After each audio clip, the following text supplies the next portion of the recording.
So আজকে আমরা rocket science দিয়ে চাঁদের দেশে চলে যাব। সো কিভাবে চলে যাব আজকে এই ভিডিওর মাধ্যমে দেখানো হবে। চাঁদের দেশে যাওয়া কিন্তু অনেক কঠিন। সো যে জিনিসটা অনেক কঠিন ওইটাকে ইংলিশে বলার ক্ষেত্রে আপনি রকেট সায়েন্স ইউজ করবেন। আশা করি ক্লিয়ার। এখন আমরা সেন্টেন্সের মাধ্যমে ক্লিয়ার হবো। সো এখানে দেখতে পাচ্ছেন যে রকেট সায়েন্স। এখন আপনি বলতেছেন ইংরেজি শেখা কঠিন বিষয় বা ইংরেজি শেখা কঠিন, তাহলে বলবেন learning English is rocket science. আর রকেট সায়েন্স এটা মূলত একটা ইডিয়ম, এটা অ্যাডজেক্টিভের পজিশনে বসে। সো এই জন্য আপনি বি ভার্বের পর ইউজ করবেন। এই যেমন learning English is rocket science, ইংরেজি শেখা কঠিন বিষয়, মোটেও কঠিন না if you have a good mentor. Okay, তারপরে বললাম যে কাজটা কি কঠিন, ইজ ইট রকেট সায়েন্স, এটা কি কঠিন, তাহলে বলবেন ইজ ইট রকেট সায়েন্স।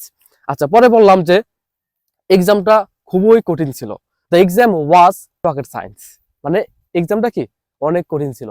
এখন যদি বলি যে এক্সামটা কঠিন ছিল না, the exam was not rocket science, এক্সামটা কি কঠিন ছিল না। সো যে কোনো একটা কিছু কঠিন যদি হয় আপনি রকেট সায়েন্সটা ব্যবহার করবেন। আশা করি ক্লিয়ার।